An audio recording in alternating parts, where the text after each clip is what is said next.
Skugjali música moe, como tasca ma ka arwai sekcha manye mas mamka mamsasi ore tatin ma soa ami arwai pasam ke ma kshota ke hot aya ka ke pichu eta mas mamka ka tapen tas mam niña ka dai hage.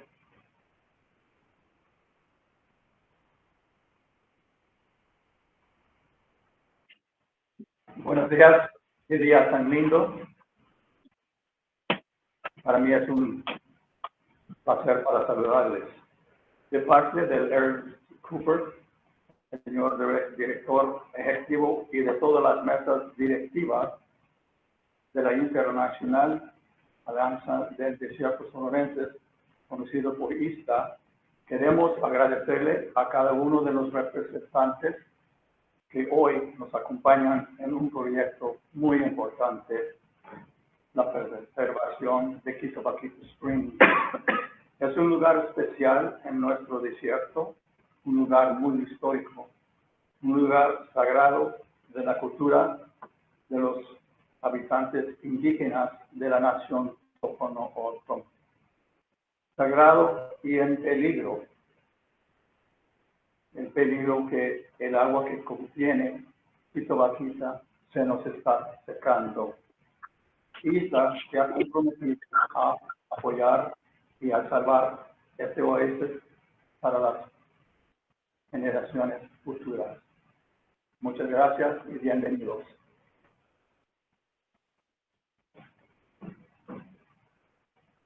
So thank you, Lorraine and Paul Watson, for getting us started here. We're having a little bit of trouble getting our organ type team on board. So give it just a moment while we try to sort that out, and we'll resume shortly.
All right, folks, sorry about that delay. We'll go ahead and get restarted here.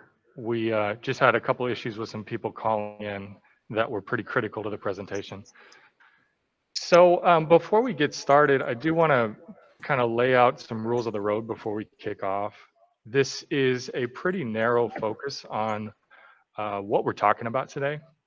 And it's really what are some direct interventions to stabilize the retention pond at Quitobaquito Springs in such a way that, given the challenges with diminished flow and prolonged drought, that we can still have that really important natural and cultural asset there.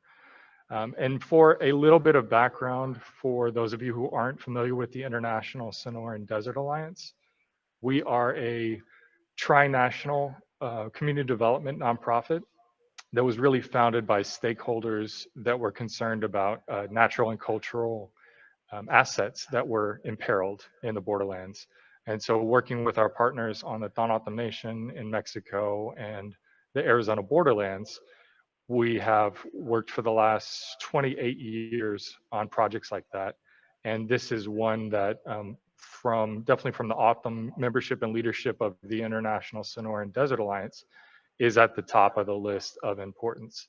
So we reached out to National Park Service and committed to helping to raise necessary funds for interventions, and then also to be a thought partner and do some convenings around it as well. Many of you, I'm sure, are familiar with a formal environmental impact statement process and what everything that's included in that. So just to also go ahead and name it on the front end, this is not looking like it will go through a full EIS process, given that it's a man-made structure that's pre-existing, that there will probably be some degree of categorical exclusion there. And so if you're wondering, why isn't this happening, or I would have expected this to happen, that's really why. And then as far as talking about border infrastructure, whether it be wall building, fence building, water pumping, lighting, any of that is really going to be beyond the scope of what we talk through today. So I think those are all important topics to explore and to really spend time on. That's just not what we're doing here today. So with that, I will hand off to Rick Murrah, who's the Natural and Cultural Resource Director at the Organ Pipe Cactus National Monument. And I'll let him go ahead and take us through the slide deck.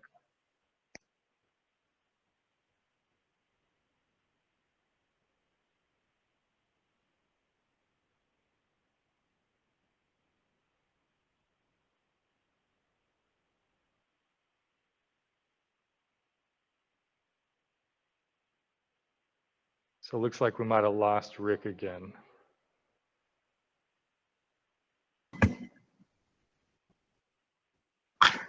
Is the slide deck showing? I don't see it at this point. It should be. I'm sharing my screen, and so that should be showing up on the. I can see it. So if you're in gallery view or something like that, you might flip through the views, and one of those is me sharing my screen.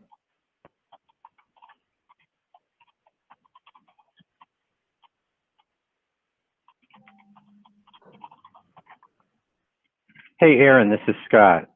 Hey, Scott. Hi, we're having a real challenge getting into the WebEx or the Google Meet. I can get in and then it boots me out. And I think that's happening to everybody on our end. And our phone lines won't let us dial into that number for some reason. So I'm finally got connected via my cell phone, just on the phone. So Rick is trying to get on as we speak.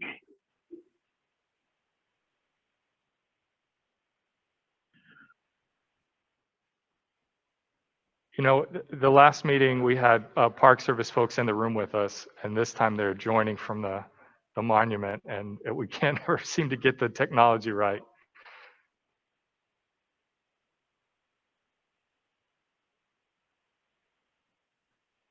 So Scott, did we want to go ahead and wait on Rick, or maybe have you or Lauren kick us off? Sure, I can give that a go. Glad Lauren is able to be on. I think Rick will be on in just a minute here, hopefully, if his cell phone works. Great. Yep, I finally get on the cell phone. Oh, is that you, Rick? Yep, I finally got on with a cell phone. Okay. Well, we were just going to get things started, and I'll go ahead and give a little bit and then turn it over to Aaron and you. So I want to say thank you to everybody for participating today. Our overall objective here is to develop a sound restoration plan for the pond at Quitobaquito. As you all know, and while you're probably on the call, is we've had a concern over a number of years with inconsistent water levels in the pond due to varying things, including a leaking pond liner, which led to a drastic change in the water level earlier this year. One little bit of good news I can share is that the water level has started to come back up since August. So we're seeing a better pond conditions than we did just a month and a half ago. So the intent of this call today and for having you all on is to, part of our outreach is to gather information, give some details, or present what we are looking at the moment as far as potential restoration options, and providing an opportunity to hear different ideas and to ultimately hopefully develop a plan where we can implement this as we go into this year.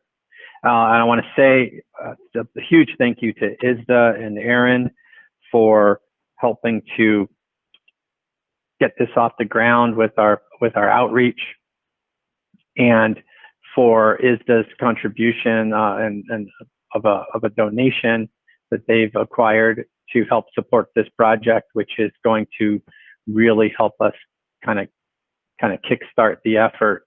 We are looking at other federal funds, including parts of diverting or reprogramming some of the park's operational funds to help balance out the rest of that, and any other grants we can pull together in the meantime. But we're very confident we're going to be able to move forward with that. So I probably said enough for now, and I will turn this over.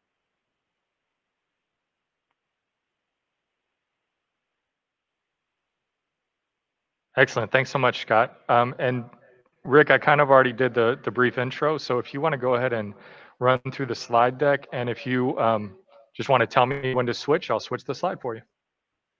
That sounds great, Aaron. Thank you. Can everybody hear me okay?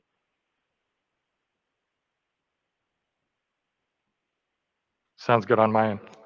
Yes. All right, great. All right, so first slide. This is what everybody remembers. And I might add very fondly about Quitobaquito. The pond full, the cottonwood tree, it looks green, it looks thriving, it looks like it's doing really great. Water levels are full, but that's not what it's always been like. And again, previous to 2006, we were fairly stable in our water, but things started changing after we detected leaks in the pond system. Going back a few years, if you take the next slide, Aaron, about 1957, this is what it looked like. We have a kind of a marsh-like situation there. There's not really a deep pond. Then by the 1960s, next slide, the Park Service began to do a redesign of the pond system. You can see the bulldozers out there. Then by the late 1962, the pond is in place. 1968, you see the parking lot area out there. Thankfully, the parking lot has been removed. But again, remember that the pond hasn't always looked like it did in just 10 years ago. Next slide. As of September 9th, the water was steadily rising. Today, the water is an additional about another 1.5 inches higher than what you see in the photograph there.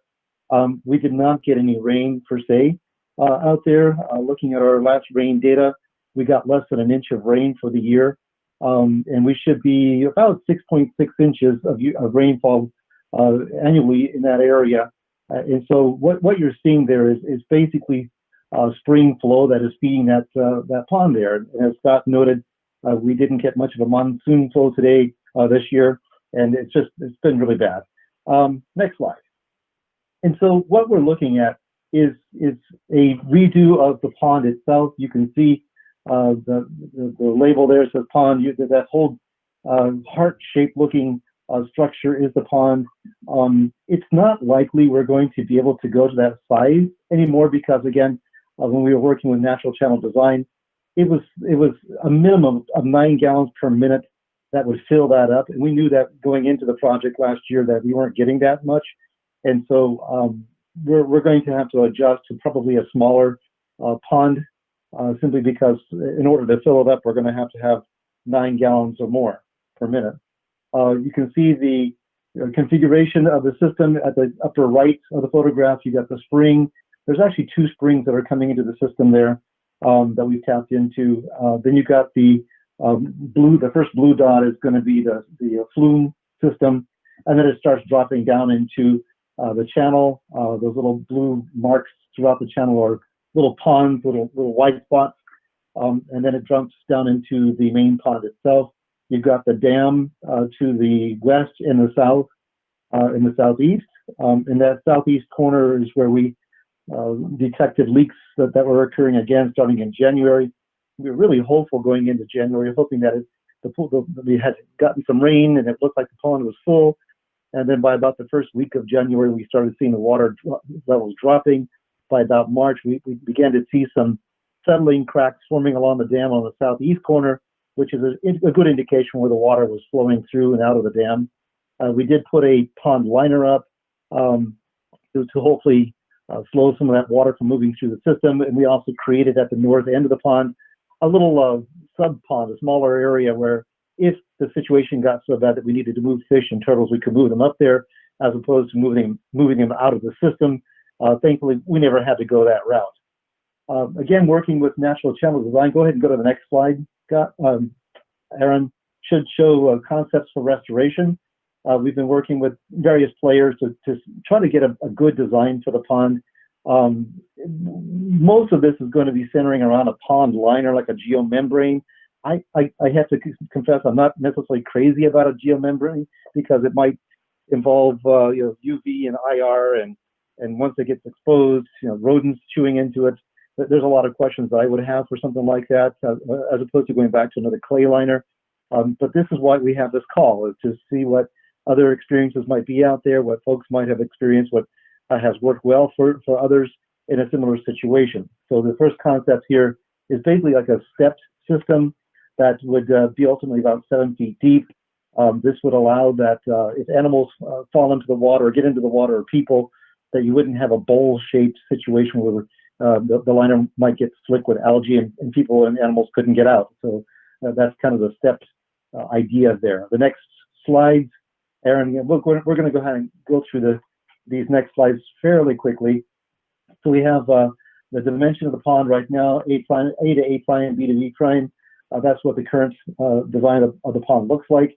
Aaron, go to the next slide. Then there are some different iterations of a chambered type system, which would allow water to go into a main pond and then overflow into other areas as water levels increased. So this is one design with 3 chambers, another design with 2 chambers. Next slide. And next slide, another design with 2 chambers. And then there was some talk about redesigning the stream, the little rivulets from the spring head down to the pond. As we gain information, for example, on the spring snail Trionia, it really likes this faster moving water in this habitat, not so much the pond. And so at this point, I think there would be a lot of risks to the Trionia to doing any major work on that stream going down. So that may be taken out of this whole concept unless we can find a way to protect the Trionia. And then the next slide, it shows another concept, utilizing the dam as it is, utilizing the marsh that is there already, reconfiguring the pond, again, looking at the stepped approach benches and then a deep spot about 7 feet.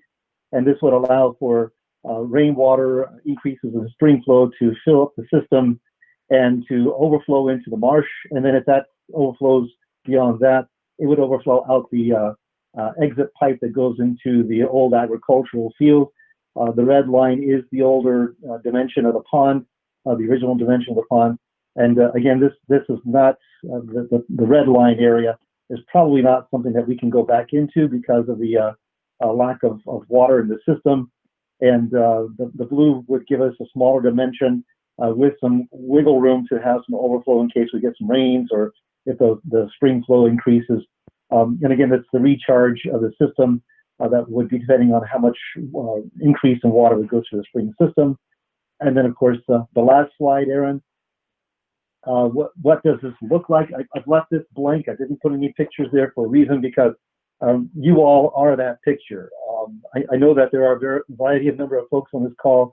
Some of you have had experience in dealing with aquatic systems, man-made aquatic systems, and this is what we're looking at. It's something that we could hopefully put into place that would not require an awful lot of work to maintain it over the next 100 years.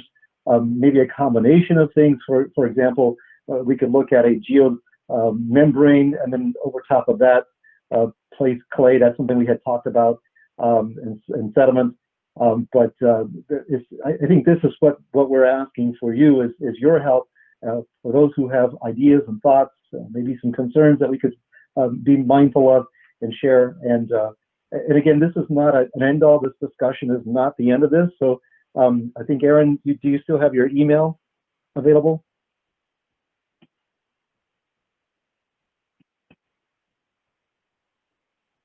Yes, I will put that into the chat window. Okay, where great. people can send comments offline. Yep. Thanks, Aaron. So yeah, so please, we know that an hour and a half call is not going to allow you to present any ideas that you might want to upload. So please send those ideas, thoughts, concerns, designs to Aaron's email that he's going to provide, and he'll make sure that gets to us. With that, I would open up to anybody's thoughts, ideas regarding this discussion.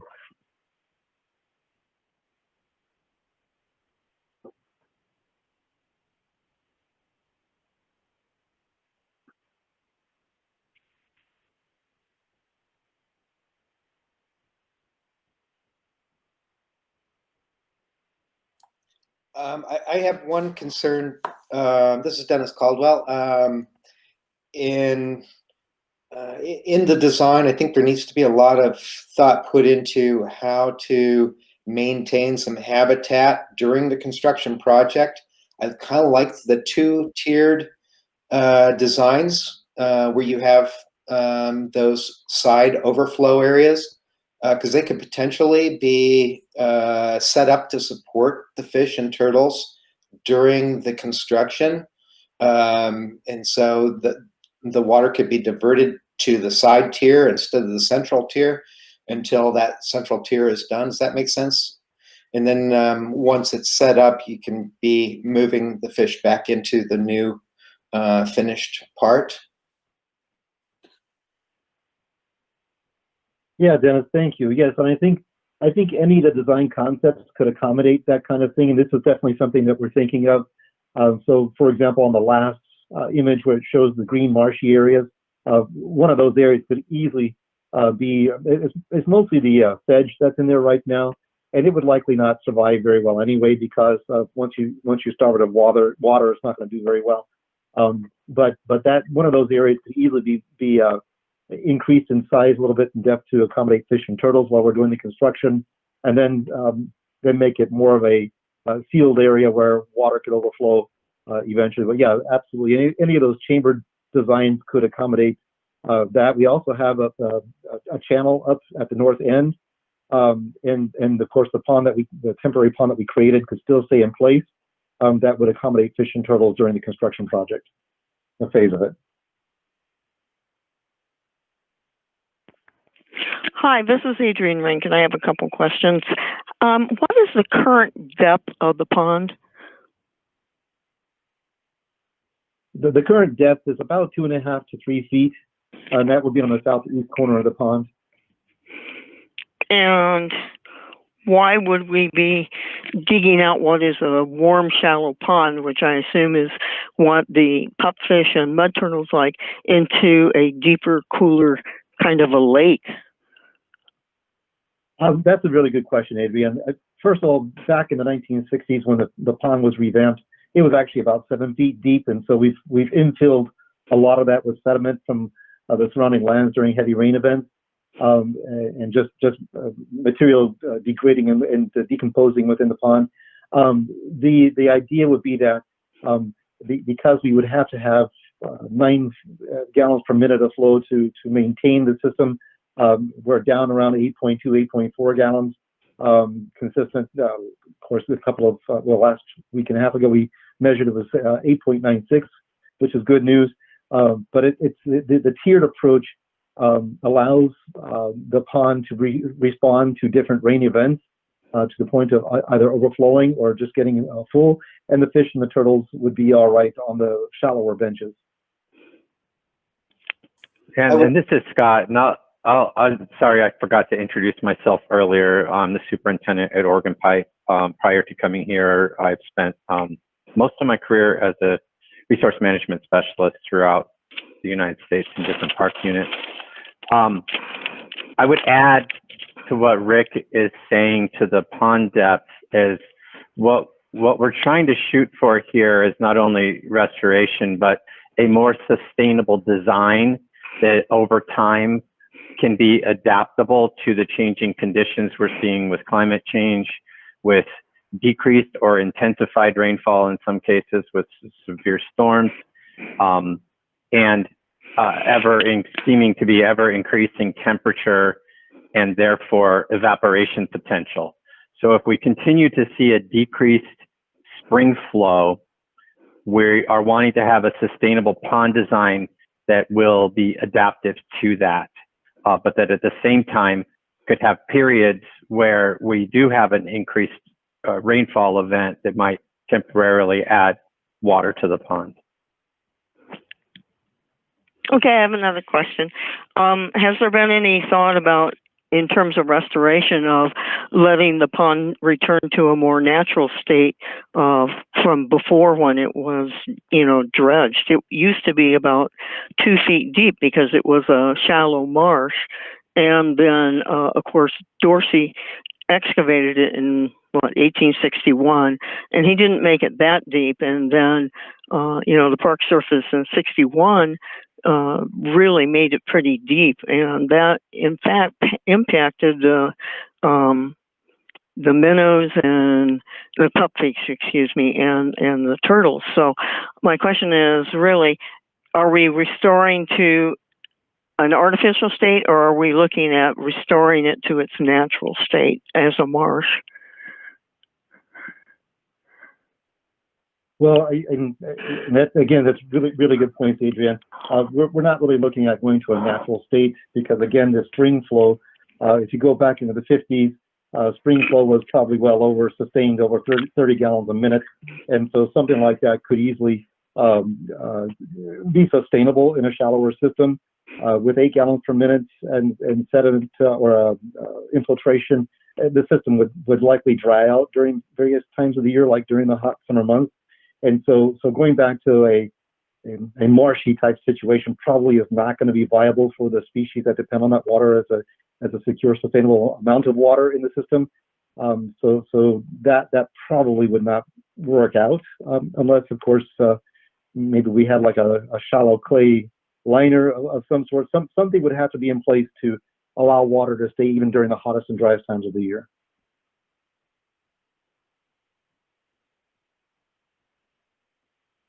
Oh, and another point is that we are looking at a cultural landscape report for that area. Its period of significance probably would date back to the early 20th century. But again, that's probably not how we can do the pond today in terms of going back to an early 20th century design, because again, we've got 2 endangered species now that are depending on they were not identified at that time frame.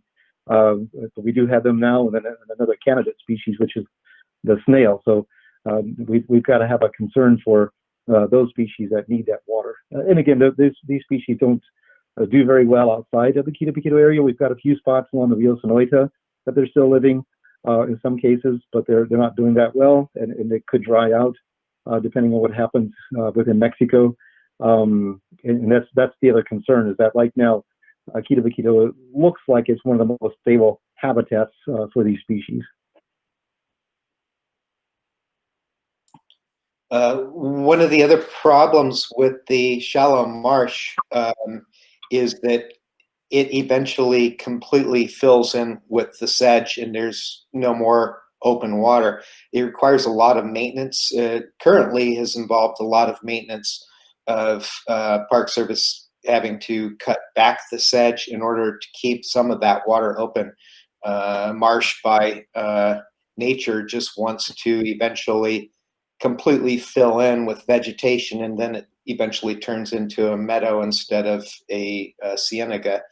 And so in order to keep this as low maintenance as possible, because every time you do maintenance, like get in there and dredge or cut back the sedge, you're also causing a lot of disturbance and harm to the species that are using it. So it's really kind of a tricky thing, and I know this looks like very over-designed and expensive concepts, but a big part of what our challenge is to figure out how to make it low maintenance so that it's as less, the minimal amount of disturbance to the species there, and can create the best habitat for those species with the little bit of water that we have available.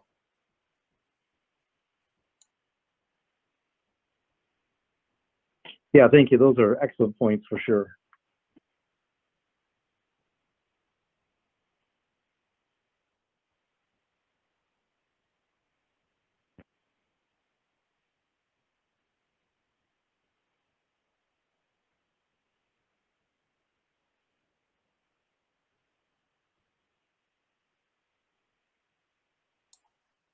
I think that that's also, part of the reason why we've even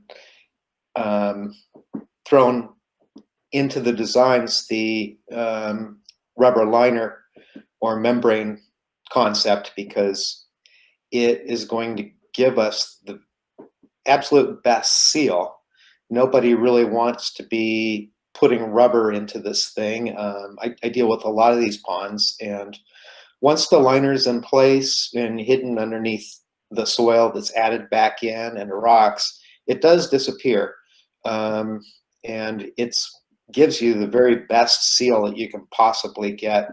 If we try to boost the bentonite or clay content in the pond, we still will have issues with tree roots coming through that clay to get to that water and creating vectors where that water, eventually the tree roots and everything destroys the clay layer that has been added. So it again turns into something where the clay may need to have to be replaced periodically, and every time we go through this process, we don't know if we'll have funding to do it, and we don't know, how much disturbance it's going to be for those species. So it's another thing that's part of the design challenge with this project, and taking a lot of consideration. I really appreciate the Park Service putting in this effort to try and figure out the best solution.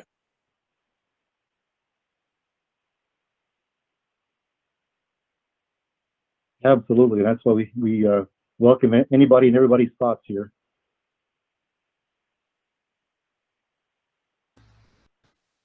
There was a question in the comments about explaining NEPA further.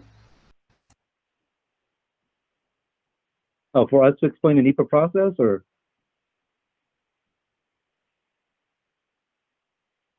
Yes, it says, please clarify NEPA compliance.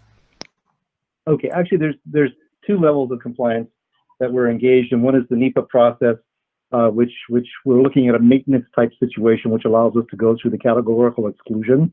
But then we also have the National Historic Preservation Act, which does not allow us to go through a streamlined process. So part of that requires the public engagement, tribal engagement, which we have ahead of us as well. And so what we're looking at is trying to get the compliance in place by late winter, and that would include all the aspects and elements of both sides of the equation, NEPA and Section 106.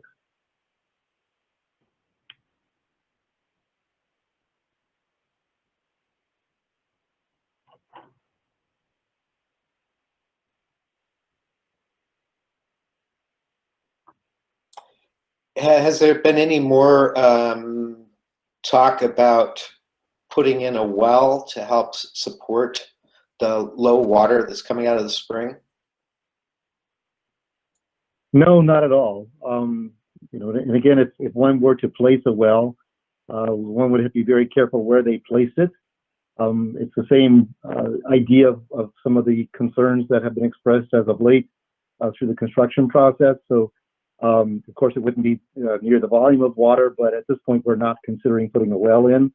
Although, you know, again, part of the discussion, that certainly would be something that we could consider, you know, during as part of this discussion. But no, we have not thought about putting a well in.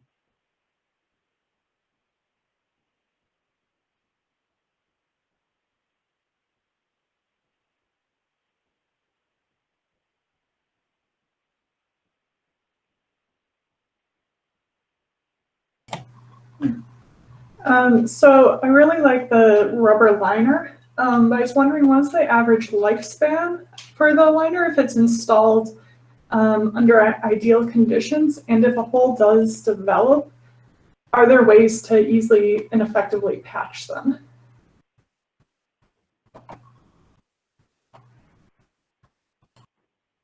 I'll let somebody with liner experience answer that question. I think the simple answer is yes, there are possibilities of repairing them. I think it also depends on where we place it. So, for example, as was noted, we could place the liner below and then place sediment on top of that. So that would seal off the liner and keep it safer from most things that would attack it, other than roots. But if somebody else has any liner experience, please chime in. I have some that have been functioning now for 15, close to 20 years, and they're still functioning quite well. Part of the trick is to not allow the areas around the top edge to be exposed to sunlight, because they will start to get sun rotted. But some of the places where I've tested that on some of these long-term liners, they're still holding up quite well and not very brittle at all. So I think, you know, as long as it's placed properly, it's fine. They're quite easy to patch if you can find the hole. The hard part is finding the hole. And then the third part is that, you know, if you do develop a hole in it, if you can imagine a finger size hole, or, you know, whatever size a hole might be, it's probably not going to be very sizable compared to the loss of water without a liner, where it's absorbed like a sponge from the surrounding soil and tree roots.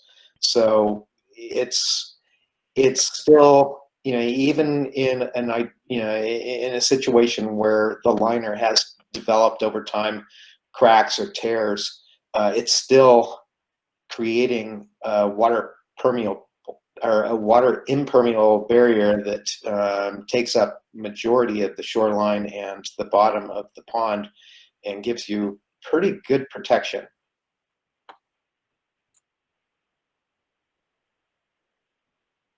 Yeah, thank you. Appreciate that.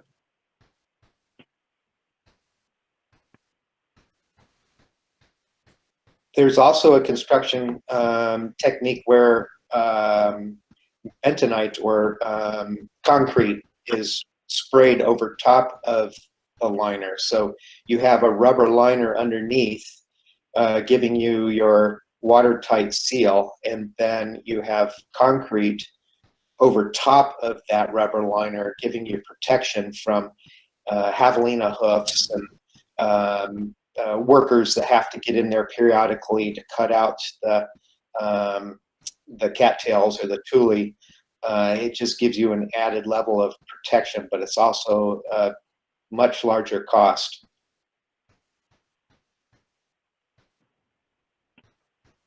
Right, and I believe there was also some discussion of something like a polyacrylamide that would be underneath the liner, so that if the liner sprung a leak, then the acrylamide would seal the leak. So there's apparently some different tricks to the trade. Again, this is going to be a man-made structure, so obviously it's going to require some sort of maintenance. The idea is hopefully to get as little as we can in terms of maintenance requirements for the pond containment system itself. We know that there's going to be a continual vegetation challenge that we're going to have to keep facing. The idea again is that we're not going to create something that's out there forever and ever. It's going to have some work in the future, and we're just hoping to buy us some time to the next time we have to go through this route.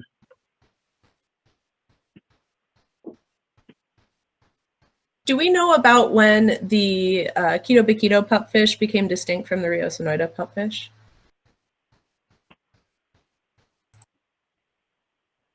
I believe that would have been around the 1960s. Somebody else might have some better information about that, but that would be my guess, although some of the earlier work with the dam system would have probably cut off the fish maybe even earlier. So if somebody else has some information they can share, that would be fine.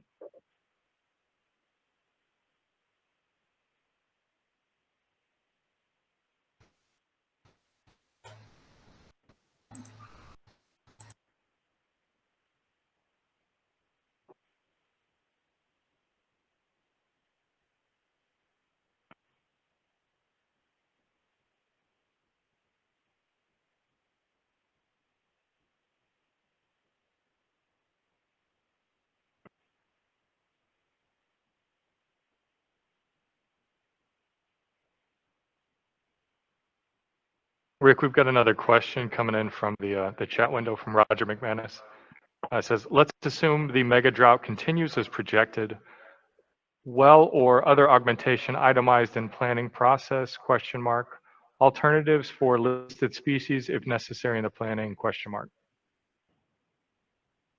Could you repeat that again, Aaron? Yeah, so I think he's saying, is a well considered for augmentation in the planning process, assuming that the drought continues?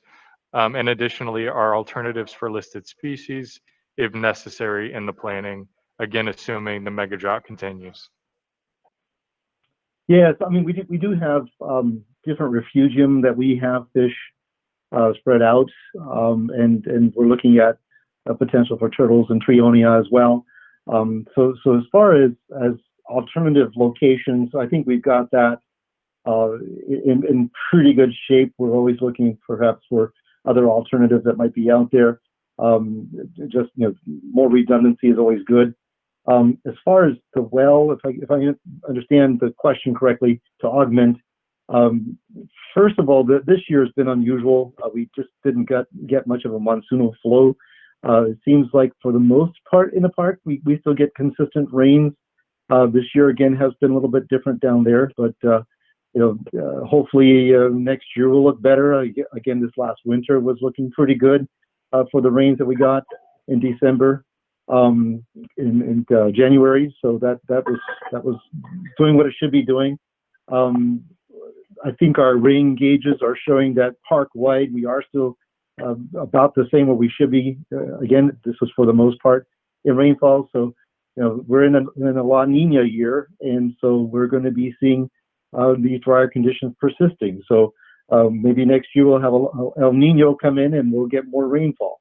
But again, right now we're not looking at augmenting the system with a well. But again, this is why we're having this conversation. If it looks like it would be wise to have some talk about that, then I think that needs to be something we need to put on the plate. Yeah, and Rick, I'd just like to add that what we're looking at here is an adaptive management approach. Right now, we know we have a system with the built structure of the pond that is leaking. And that's an immediate issue because no matter how much water and rain we get, that pond would still be leaking. So working to resolve that, using that opportunity to look at a sustainable design of the configuration of the pond with in mind the base flows that we currently know we have, but knowing that the long-term trend in the spring flow has been decreasing and may still continue to decrease, having some other alternatives such as what you're asking about with supplementing the water, that would be an additional adaptive approach that could be implemented over time if warranted. But the immediate concern being the pond itself. Yeah, thanks, Scott. And that also speaks to the depth of the pond of 7 feet, so that we'll always have water hopefully going into the system with the springs. Again, they've reduced. How much farther will they reduce is anybody's guess at this point. But the depth of the pond will also help to create a smaller, more sustainable pond during the worst periods of time. So that's kind of the idea with that deeper stepped approach.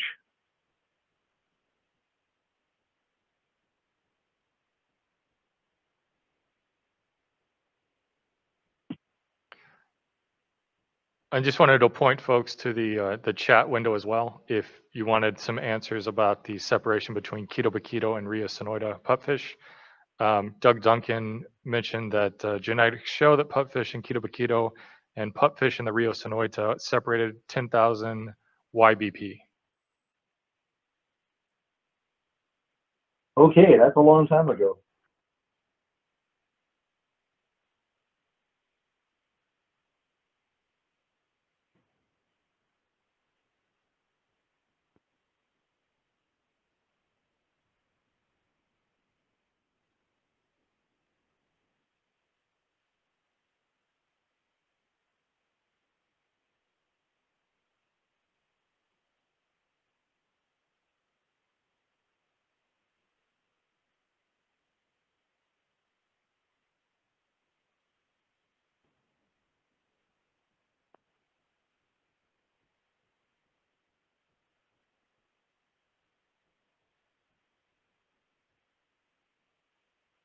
Does anybody have any other questions or thoughts? Again, please feel free to email Aaron any additional thoughts after the discussion, or any diagrams or sketches or whatever. Aaron will be able to take those in once we get done with the conversation. I'm sorry, did somebody say something? Yeah, there are 2 new questions in the chat. One from Roger McManus and one from Mary Ellen Walsh. Yeah, so Rick, if you could talk about the timeline for planning and new construction, that's from Roger McManus. And then Mary Ellen Walsh, if you could just talk through the working with the tribes on the design. Sure. So as far as the timeline is concerned, we're looking at working through the compliance process between now and winter, probably February, early March timeframe, getting that complete. Then starting to work on the and of course, this includes the design concept and making sure that we have the best design. We'd like to get that information from folks probably by December. So that way, as we move forward with the compliance process, we can make sure that the actual design is going to be considered within our consultation as we move forward with it. Tribes, we are working with tribes. We've had a discussion last week with tribal members in the Ajo area. We'll be having a tribal conversation on the 20th.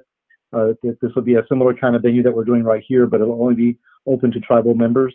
And we do consult with 12 different tribes in this area, so it'll be open to all those different people. And so that's what we're anticipating at this point. Again, it's a very tight timeline. I think and Aaron, maybe you could speak to this, that I believe that one of the donors would be interested in having this work completed sooner than later. But again, I think that fits our timeline as well, because again, we've got a leaking system. We want to make sure that the fish and the turtles have good, adequate habitat coming into next winter or next summer.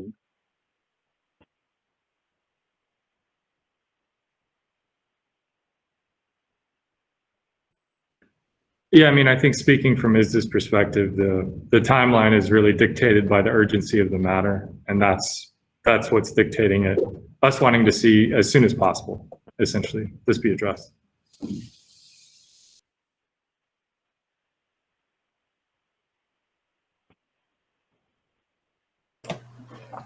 So I have a few questions about stormwater and sediment.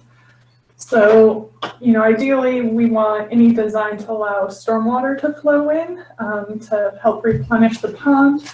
but since stormwater carries a lot of sediment with it, do any of the design iterations include sediment controls to filter out sediment or slow down the runoff so the sediment drops out?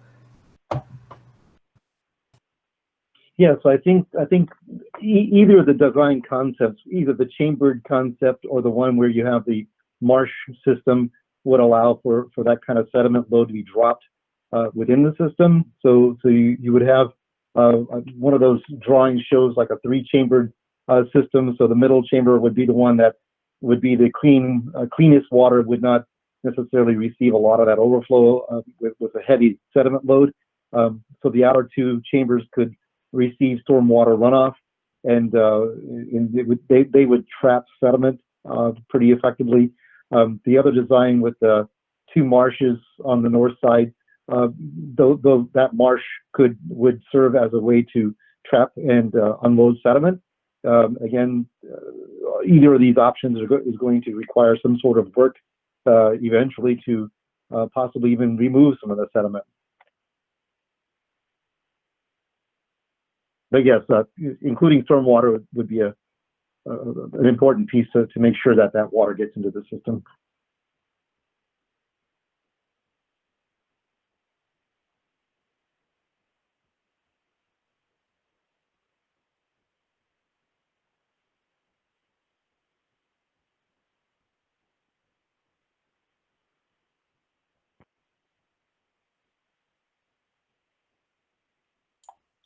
I think we could also consider utilizing the stormwater to support the riparian vegetation around the outside of the pond as well. And I think the marshy idea was kind of like that. It would be kind of outside of the liner. So the stormwater that comes into the marsh perimeter would still be available for those trees to tap into to keep to support some of that riparian growth. Because little by little, we're getting to a situation where that riparian forest is going to be deprived of water once we're sealing all of the spring water into a lined situation. So there's plenty of opportunity to utilize that stormwater and harvest that for the riparian plants and stuff around the perimeter, and let it get filtered that way before it spills into the usable part of the pond. Yes, absolutely. I would concur with that assessment. That's a very, very important target benefit that we would like to achieve.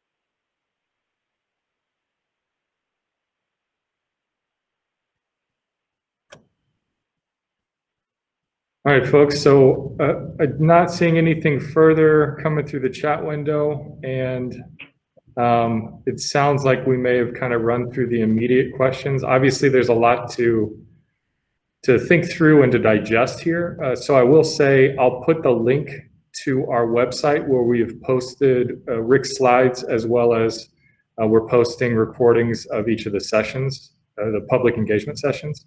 So please feel free to go there, take a look at it, spend a little more time with it, and definitely send comments to Kristen at isthenet.org. That's in the chat window.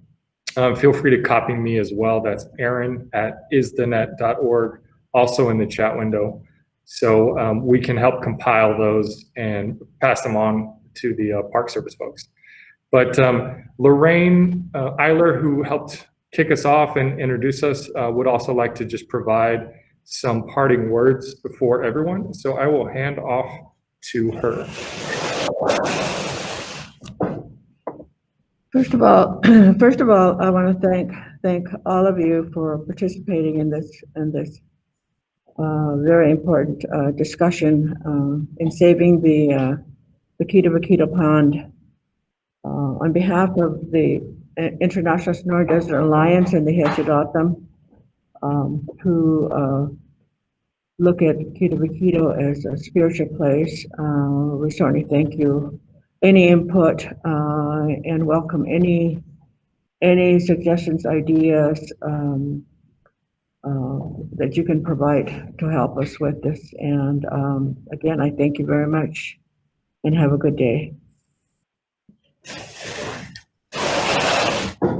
Thanks, everyone. Appreciate your engagement, and watch the website. I'll put the link into the chat window for updates and further information. Thanks so much, everyone.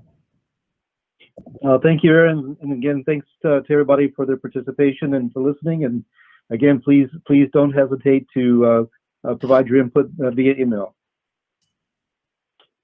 Thank you very much, folks. Appreciate it. Thank you, everybody.